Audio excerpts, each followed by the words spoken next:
Thank you, everyone, for coming. We're here to hear George Soros. He doesn't need an introduction.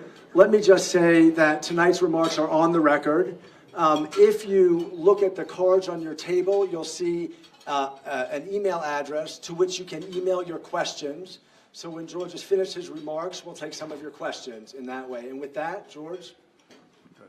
So thank you all for listening to me. It has become something of an annual Davos tradition for me to give an overview of the current state of the world. I was planning half an hour for my remarks and another half hour for questions, but my speech has turned out to be closer to an hour. I attribute it to the severity of the problems confronting us today. After I finished, I'll open it up for your questions, so please be prepared. I find the current moment in history rather painful. Open societies are in crisis, and various forms of dictatorships and mafia states, exemplified by Putin's Russia, are on the rise. In the United States, President Trump would like to establish a mafia state, but can't, because the Constitution, the institutions, and a vibrant civil society won't allow it. Whether we like it or not, my foundations, most of our grantees, and myself personally are fighting an uphill battle, protecting the democratic achievements of the past. My foundations used to focus on the so-called developing world, but now that the open society is also endangered in the United States and Europe, we are spending more than half our budget closer to home, because what is happening here is having a negative impact on the whole world. By protecting the democratic achievements of the past is not enough. We must also safeguard the values of open society so that they will be better able to withstand future onslaughts. Open society will always have its enemies, and each generation has to reaffirm its commitment to open society for it to survive. The best defense is a principled counterattack. The enemies of open society feel victorious, and this induces them to push their repressive efforts too far. And this generates a resentment and offers opportunities to push back. That's what's happening in places like Hungary today.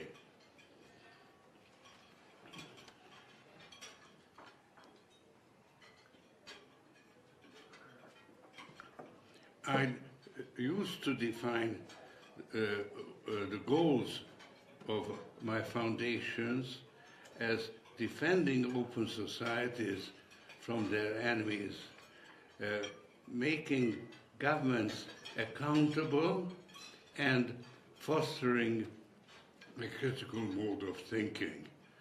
But the situation has deteriorated.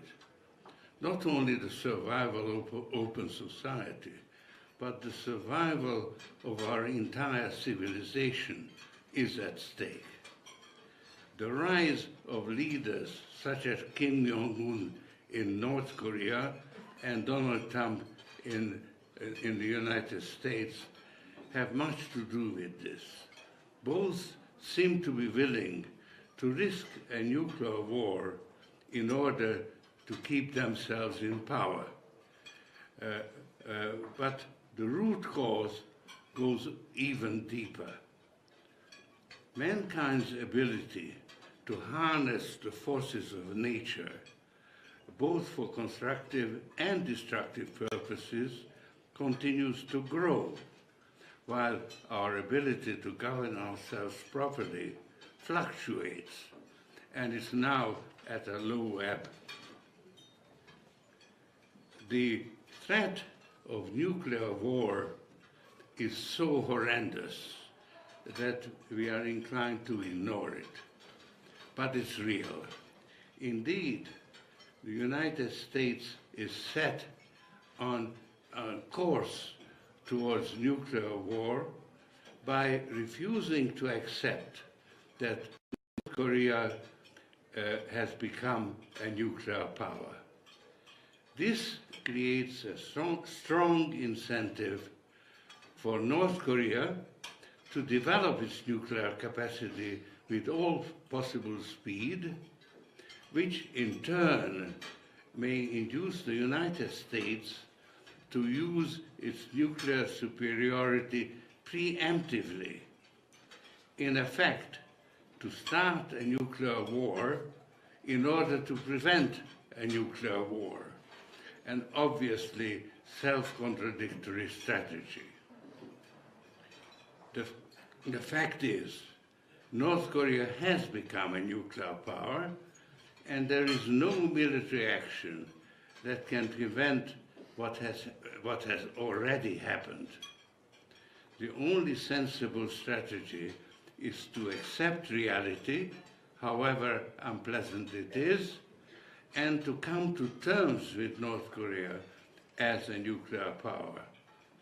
This requires the United States to cooperate with all the interested parties, China foremost among them. Beijing holds most of the levers of power against North Korea, but is reluctant to use them. If it came down too hard on Pyongyang, the regime could collapse and China would be flooded by North Korean refugees.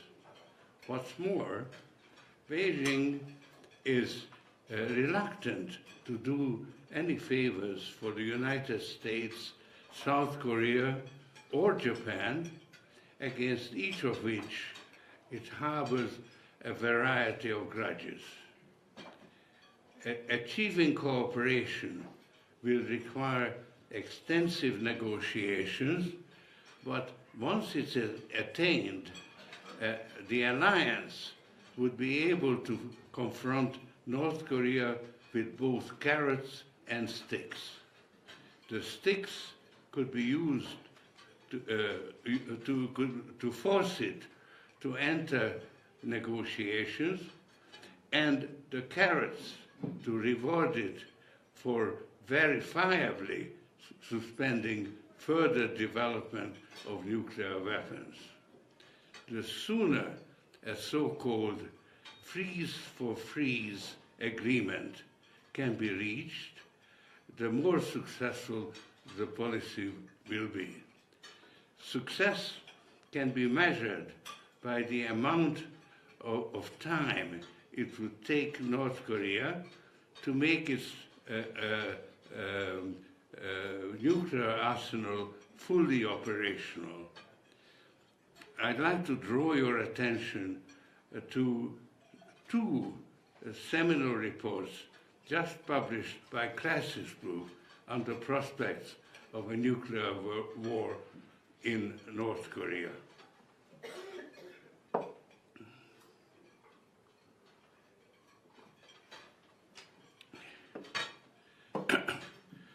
The other major threat to the survival of our civilization is climate change, which is also a growing cause of forced migration.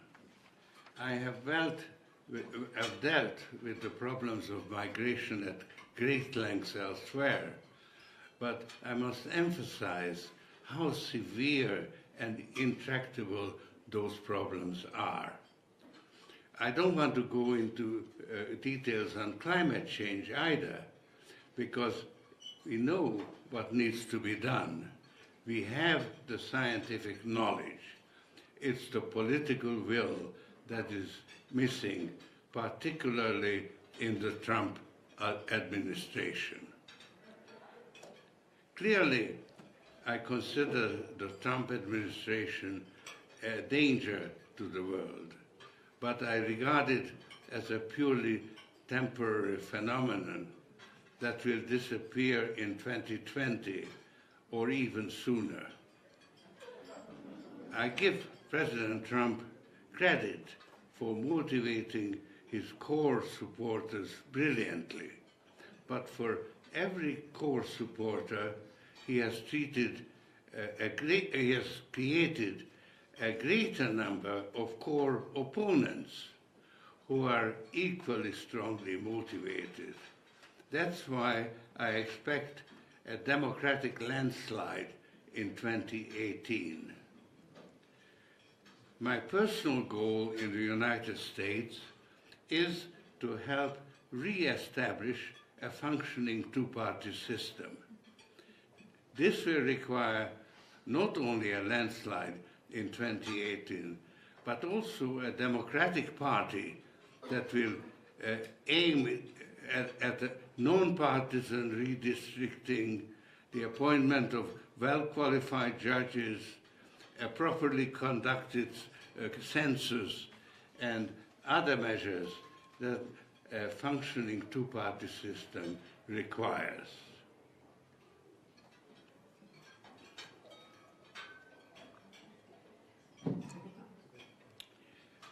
I want to spend the bulk of my remaining time on another global problem, the rise and monopolistic behavior of the giant IT platform companies.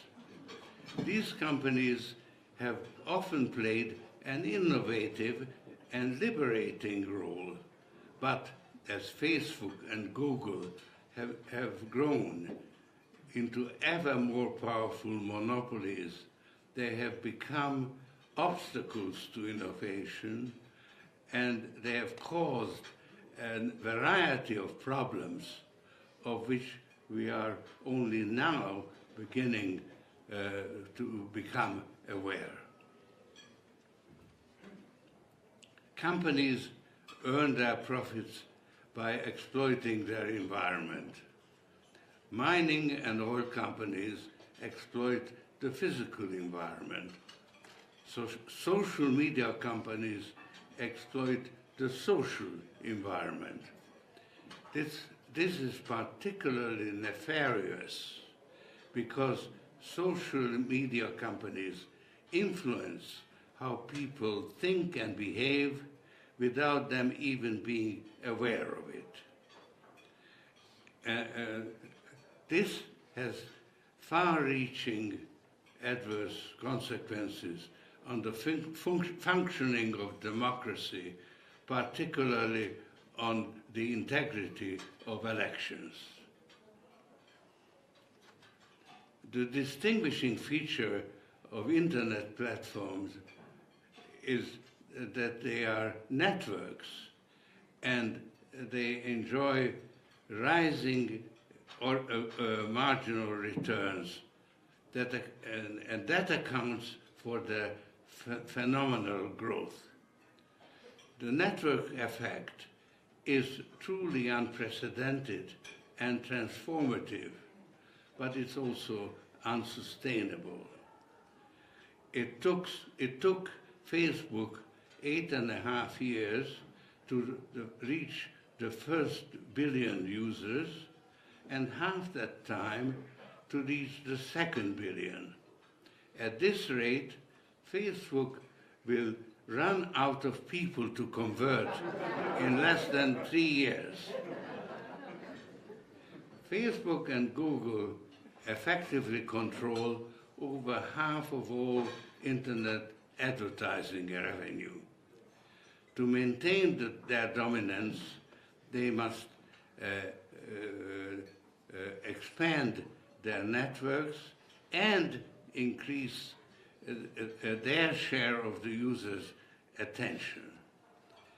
Currently, they do this by providing users with a convenient platform. The more time users spend on the platform, the more valuable they become to the companies. Content providers also contribute to the profitability of social media companies because they can't avoid using the platform, and they have to accept whatever terms they are offered. The exceptional profitability of these companies is largely a function of their avoiding responsibility for and avoid paying for the content of their platforms.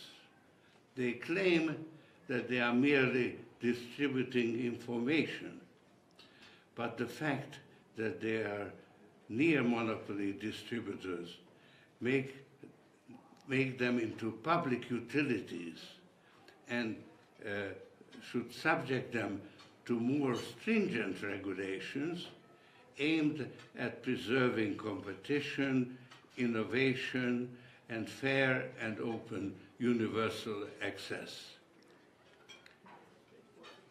The business model of social media companies is based on advertising. Their true customers are the advertisers. But gradually, a new business model is emerging based not only on advertising, but on selling products and services directly to users.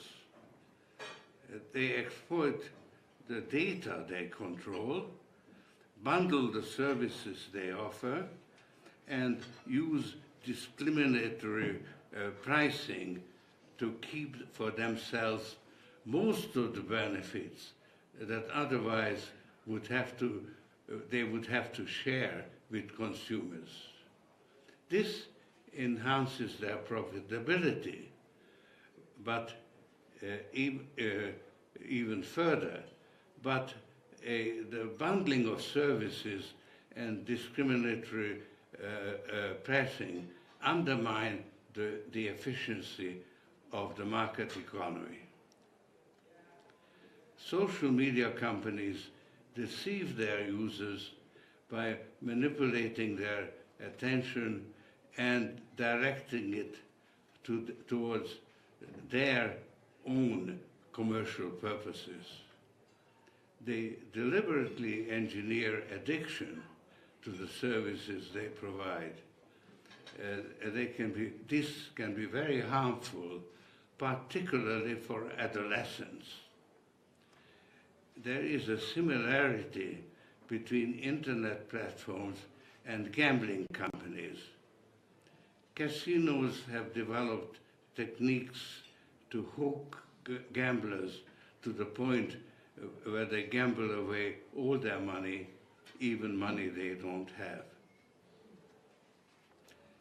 Something very harmful and maybe irreversible is happening to human attention in our digital age. Not just distraction and addiction. Social media companies are inducing people to give up their autonomy. The power to shape people's attention is increasingly concentrated in the hands of a few companies. It takes a real effort to assert and defend what John Stuart Mill called the freedom of mind. There is a possibility that once lost, people who grow up in the digital age will have difficulty in regaining it.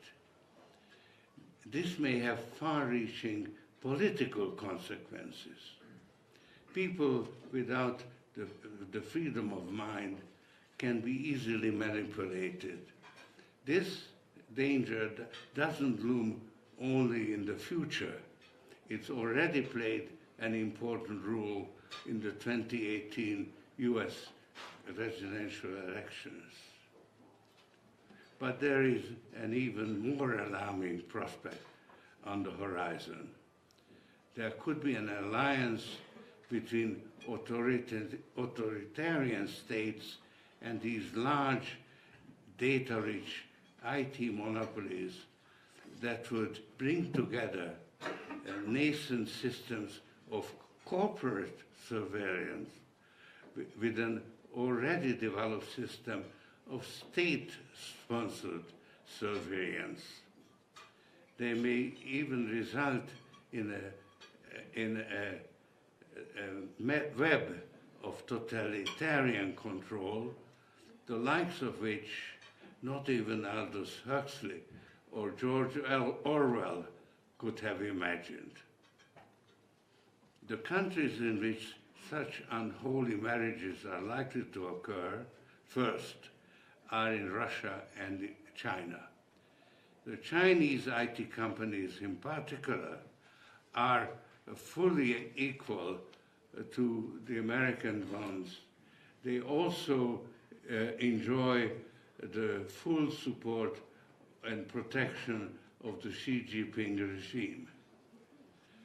The government of China is strong enough to protect its national champions, at least within its borders. US-based IT monopolies are already tempted to compromise themselves in order to gain entrance to this vast and fast-growing market. The dictatorial leaders in these countries may be only too happy to collaborate with them, since they want to improve their own methods of control over their own populations and expand their power and influence in the United States and the rest of the world. The owners of the platform giants consider themselves the masters of the universe, but in fact they are slaves to preserving their dominant position. It's only a matter of time before the global dominance of the US IT monopolies is broken. Davos is a good place to announce that their days are numbered. Regulation and taxation will be their undoing, and EU Competition Commissioner Vestager will be their nemesis.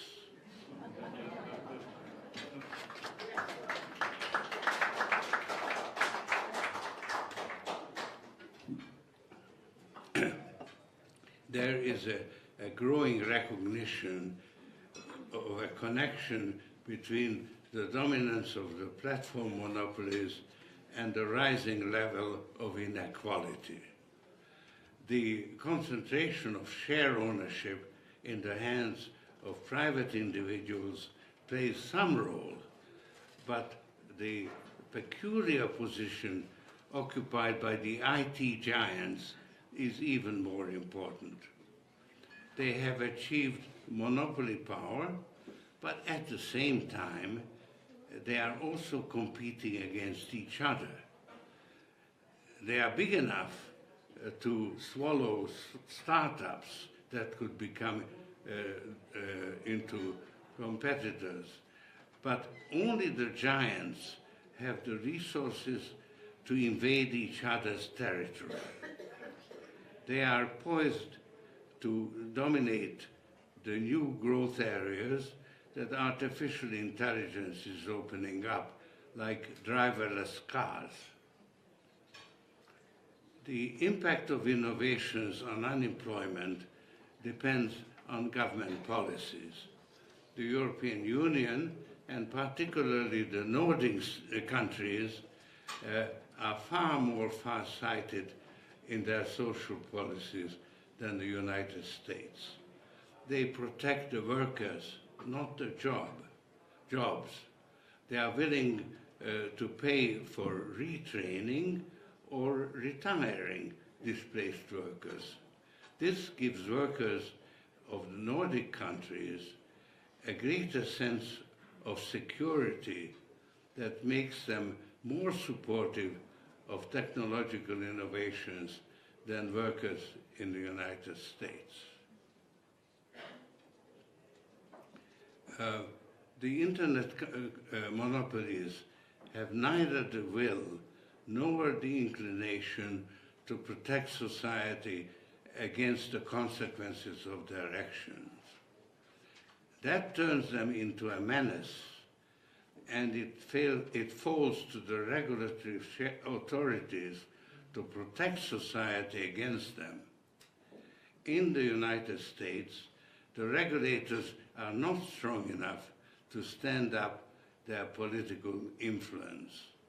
The European Union is better situated because it doesn't have any platform giants of its own. The EU uses a different definition of monopoly power from the United States. US law enforcement focuses primarily on monopolies created by acquisitions, whereas EU law protects the abuse of monopoly power irrespective of how it is achieved. Europe has much stronger privacy and data protection laws than America. Moreover, US law has adopted a strange doctrine. It measures harm as an increase in the price paid by consumers for services rendered. And that's almost impossible to prove when most services are provided for free. This leaves out of consideration the valuable data that platform companies collect from their users. Commissioner Vestager is the champion of the European approach. It took the EU 7 years to build a case against Google, but as a result of her success, the process has been greatly accelerated. Due to her proselytizing, the European approach has begun to affect attitudes in the United States as well.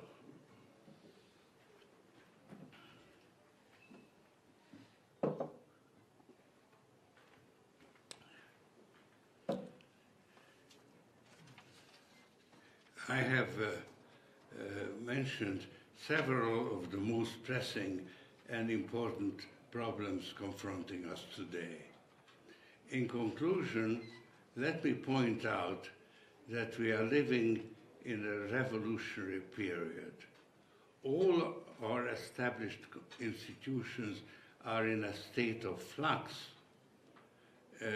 And in these circumstances, both fallibility and reflexivity are operating at full force. I lived through similar conditions in my life, most recently some 30 years ago. That's when I set up my network of foundations in the former Soviet Empire. The main difference between the two periods is that 30 years ago, the dominant creed was international governance and cooperation. The European Union was the rising power, and the Soviet Union the declining one. Today, however, the motivating force is nationalism. Russia is resurgent, and the European Union is in danger of abandoning its values. As you will recall, the previous experience didn't turn out well for the Soviet Union. The Soviet Empire collapsed, and Russia has become a mafia state that has adopted a nationalist ideology. My foundations did quite well. The more advanced members of the Soviet Empire joined the European Union. Now our aim is to help save the European Union in order to radically reinvent it. The EU used to enjoy the enthusiastic support of the people of my generation, but all that changed after the financial crisis of 2008. The EU lost its way because it was governed by outdated treaties and a mistaken belief in austerity policies. What has been a voluntary association of equal states was converted into a relationship between creditors and debtors, where the debtors couldn't meet their obligations and the creditors set the conditions that the debtors had to meet.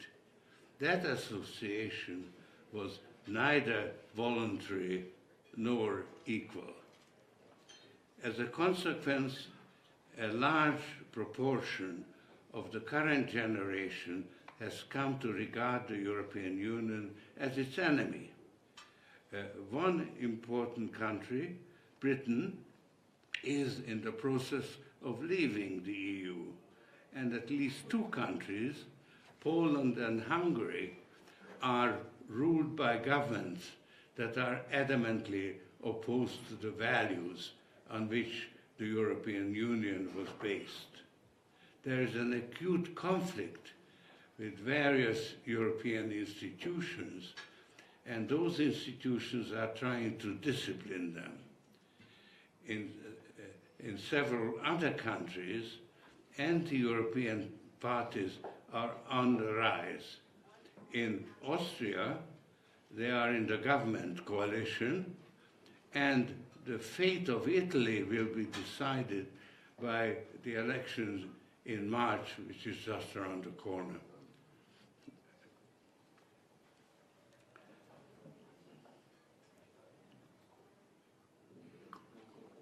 How to prevent the European Union from abandoning its values?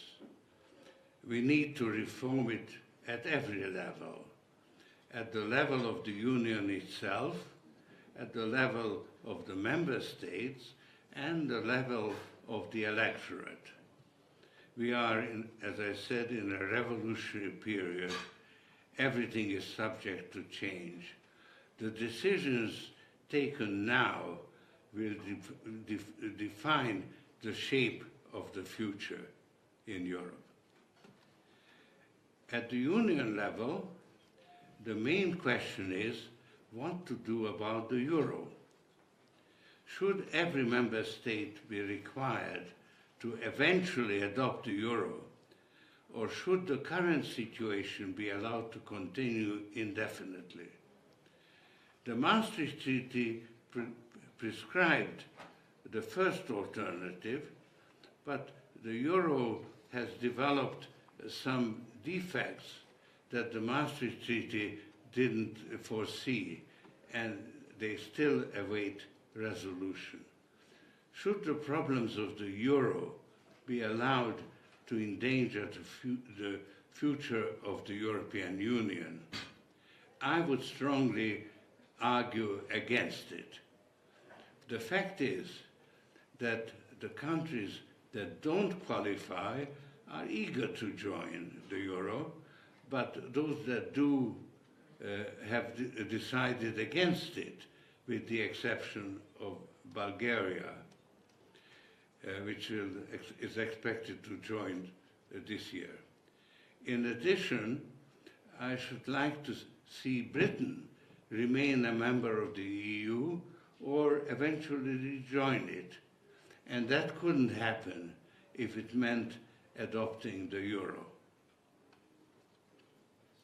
The choice confronting the EU could be better formulated as one between a multi-speed and a multi-track approach.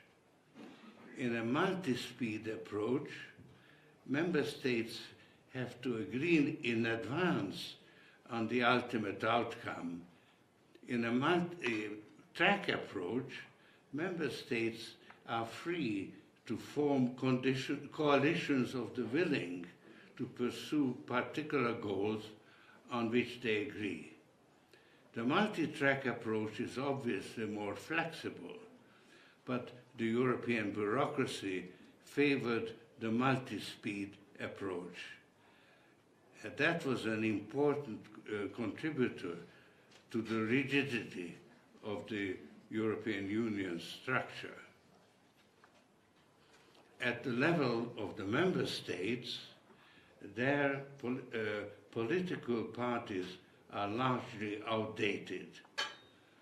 The old distinction between left and right is overshadowed by being either pro or anti-European. This manifests itself differently in different countries.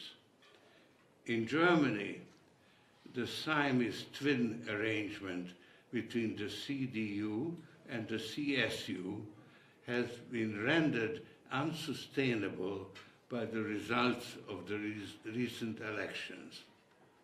There is another party, the AfD, that is further to the right than the CSU in Bavaria. This has forced the CSU to move further to the right in order to compete with the AfD in next year's local elections in Bavaria, so that the gap between the CSU and the CDU has become too great. This has rendered the German party system largely dysfunctional until the CDU and the CSU break up. In Britain, the Conservatives are clearly the party of the right and Labour the party of the left. But each party is internally divided in its attitude towards Brexit. This complicates the Brexit negotiations immensely and makes it extremely difficult for Britain as a country to decide its position towards Europe and to modify it if it wants to. Other European countries can be expected to undergo similar realignments, with the exception of France, which has already undergone its internal revolution. At the level of the electorate, the top-down initiative started by a small group of visionaries led by Jean Monnet carried the process of integration a long way, but it has lost momentum. Now we have a combination, we need a combination of the top-down approach of the European authorities with the bottom-up initiatives started by an engaged electorate. Fortunately, there are many such bottom-up initiatives. It remains to be seen how the authorities will respond to them. So far, President Macron has shown himself most responsive.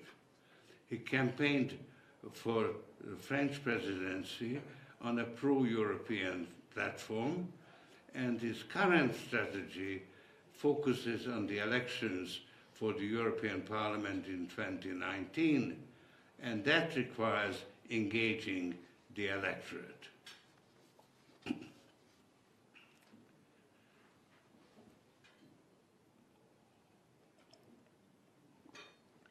While I have analyzed Europe in greater detail, from a historical perspective, what happens in Asia is ultimately much more important. China is the rising power. There were many fervent believers in the open society in China who were sent to be re-educated in rural areas during Mao's revolution. Those who survived returned to occupied position of power in the government. So the future the future direction of China used to be open-ended, but no more.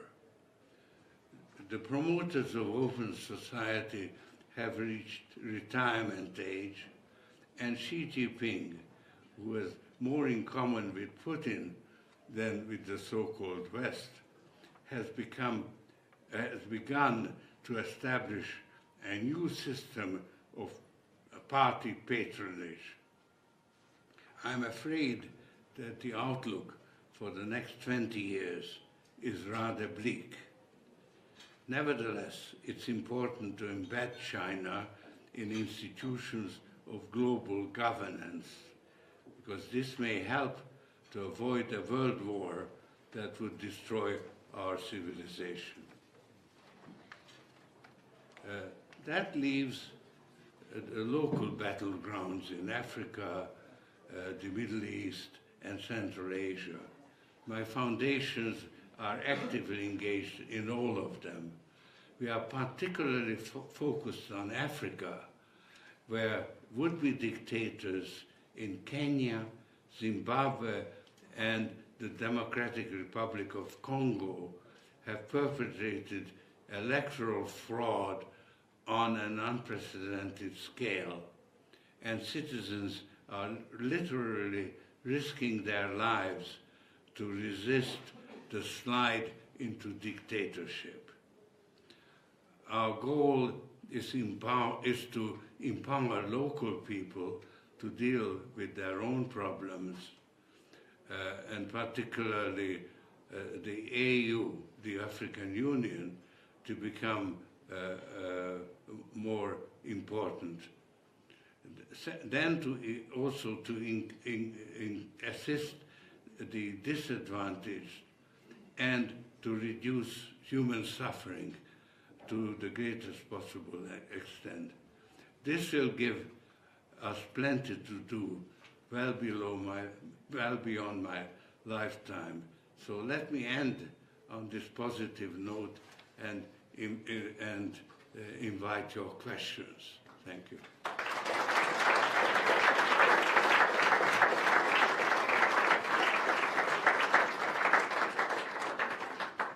Okay, let me just say first, if you have not received the text of George's remarks, let me know. You can send me an email at m@soros.com, and I'll make sure you get them. So there are a lot of questions, George, on migration. But let's talk first about a topic that was probably the most asked. You were pretty hard on Facebook and Google. What solutions might you propose, and how should these companies be regulated? Well, I don't propose to be an expert on the subject. I think it's a very complicated issue. It requires the full-time attention of those who formulate the new laws and the enforcement of those laws. I've put my faith in them, and particularly on Commissioner Vestager, who has done the most in the last 7 years to enforce the laws and to won an award against Google. And that's only the opening.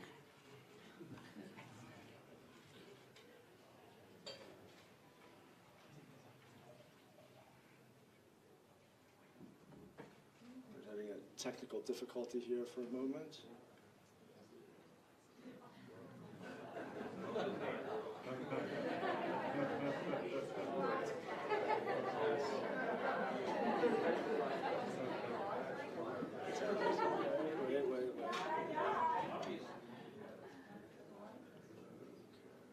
The internet didn't like you.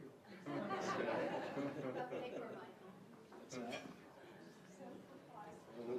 Hold on.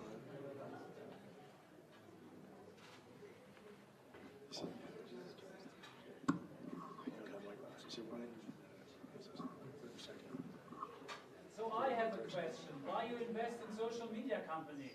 Sorry, we're gonna take another question here. You have a passionate advocate of reform of Europe's refugees and migration policy. Why is this issue so important to you? Because I was a refugee myself after the Second World War, when I made my way to Britain. And I must say, I was much better treated than refugees today. But I have maintained, and the foundations have taken an interest in the refugee issue since they started. And so then there's a follow-up on the migration issue. The EU is spending a lot of money on a compact with the African Union. Do you endorse that? Is that money well spent? Well, I certainly endorse having compacts with the African states. It's very important, and actually the amount of money that is devoted to it is not sufficient. It needs to be much larger, and it must come from the European Union itself, not from the member states, because the refugee problem is a European problem, and it needs a European solution.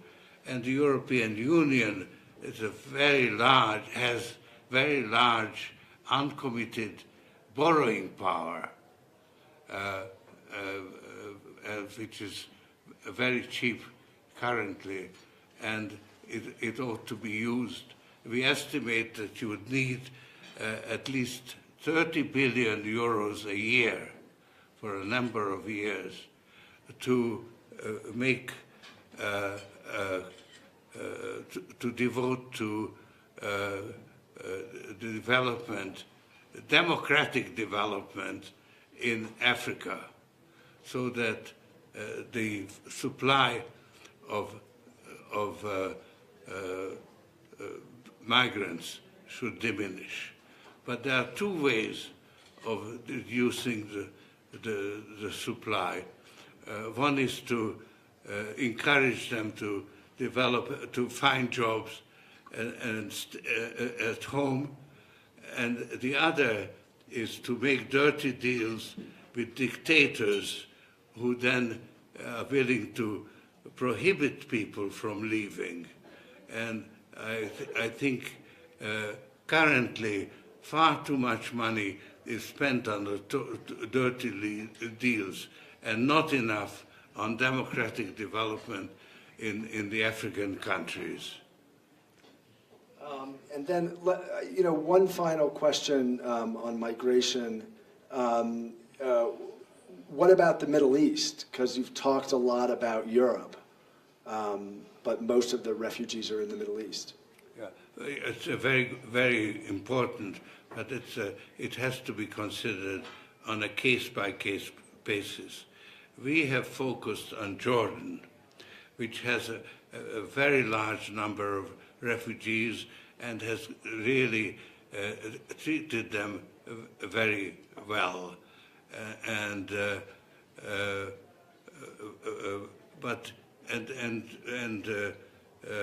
European Union has opened up its market to Jordan exports, but didn't provide sufficient advice on how to develop products and how to sell those products in Europe. As a result, exports to Europe have not increased, while the US, which has concluded a similar deal earlier, is importing very large amounts of particularly clothing from Jordan. So more could be done, and I think we as a foundation have made Jordan our top priority because it has the potential of solving its problems and distinguishing itself from its neighborhood, which has become redlined by investors. And they are developing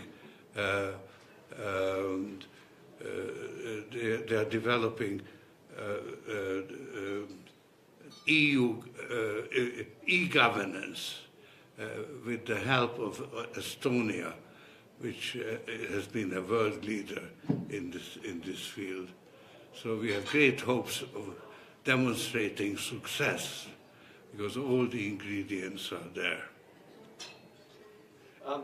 So somebody says, you're a currency speculator. What do you think of cryptocurrencies? Is Bitcoin a bubble? And do you have a position in cryptocurrencies? Well, cryptocurrency is a misnomer, and it's a typical bubble which is always based on some kind of misunderstanding.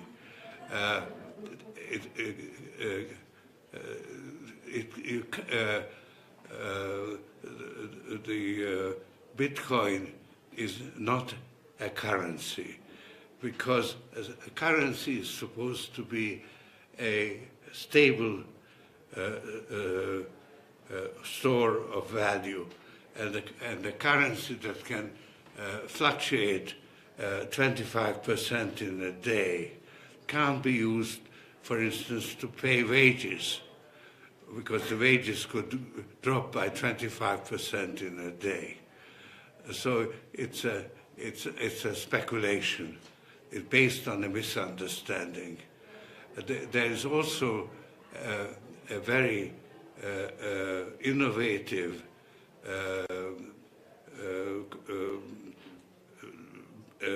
blockchain technology which can be used for positive or negative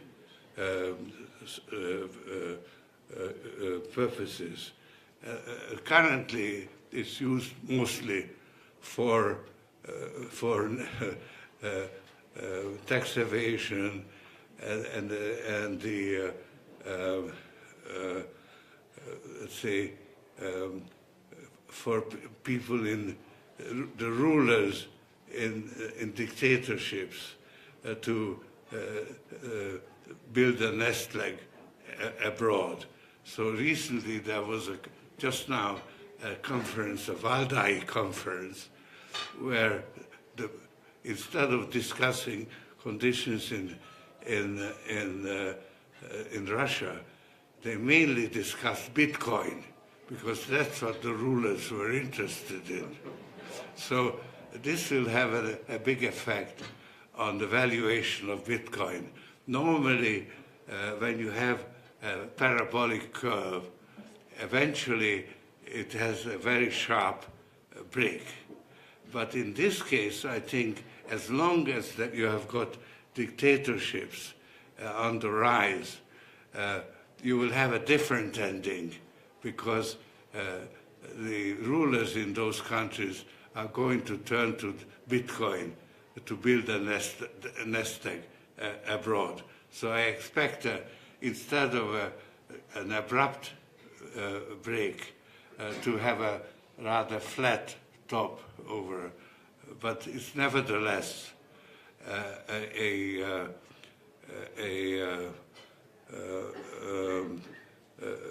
bubble, typical, which is always based on a misunderstanding, like the tulip mania. But the blockchain technology can be put to positive use, and we use it actually in helping migrants to communicate with their families and to keep their money safe and carry it with them, with themselves. So, speaking of dictators, there are a couple of questions around Hungary, and I would combine these to say, essentially, what do you make of the Orban government's attack on you? Well, I mentioned it briefly that people, dictators who are successful tend to overstep the mark and make themselves vulnerable for a counterattack. And let me explain how the situation in Hungary. Orban has based his re-election campaign on demonizing me. And he conducted a national inquiry which attributed to me 7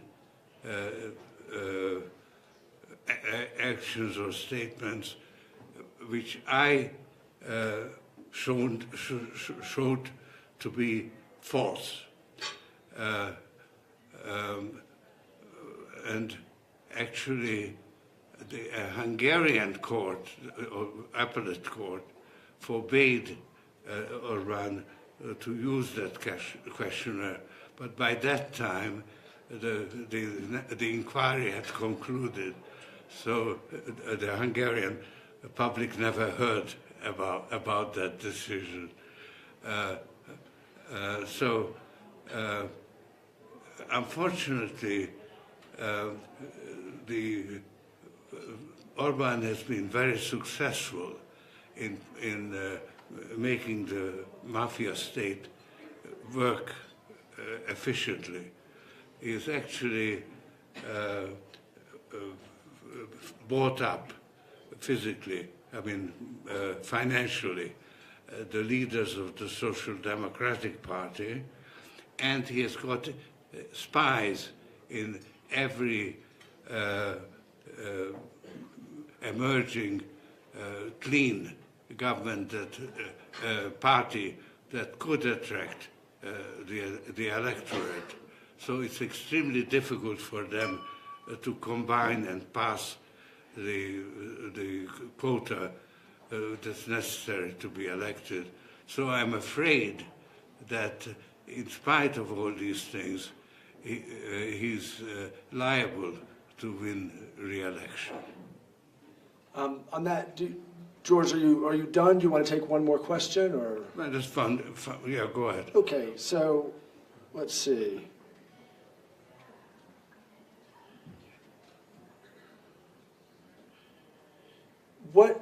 There's a question about Burma or Myanmar.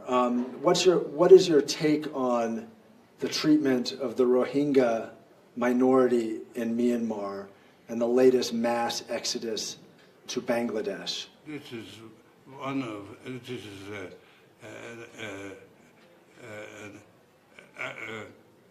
an issue that I am very, very much engaged in. I went to Sitwe, the capital of Rakhine State, 3 years ago, and I met the professional and commercial Rohingya elite in a ghetto in Sitwe. And I said to them, I'm a Rohingya, and I meant it, because their condition reminded me of the ghetto in Budapest during the war. And I have taken a personal interest in their fate, and it's terrible. I mean, it's whether it's genocide or crimes against humanity is for the experts to decide.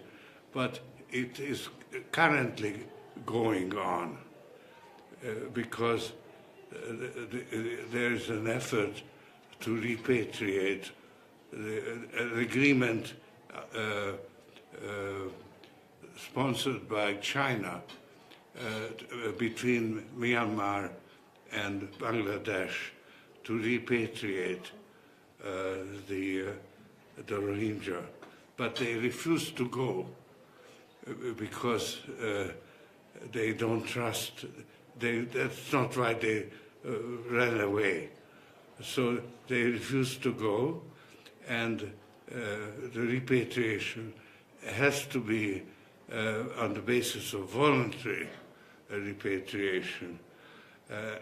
But what is happening right now is a continuation of the process which started in the last 6 months. And the responsibility, the primary responsibility, is with the military. The general public, the world community is genuinely outraged, and rightly. But they are criticizing Aung San Suu Kyi. And while she has made her own mistakes, I don't fully excuse her. She has no power in the Rakhine state because it's entirely in the hands of the military. And so the responsibility is with the military, and the sanctions should be directed at the military, and they should be also prosecuted under the International Criminal Court. Okay, I think with that, we will call it a night. And thanks, George. Thanks very much.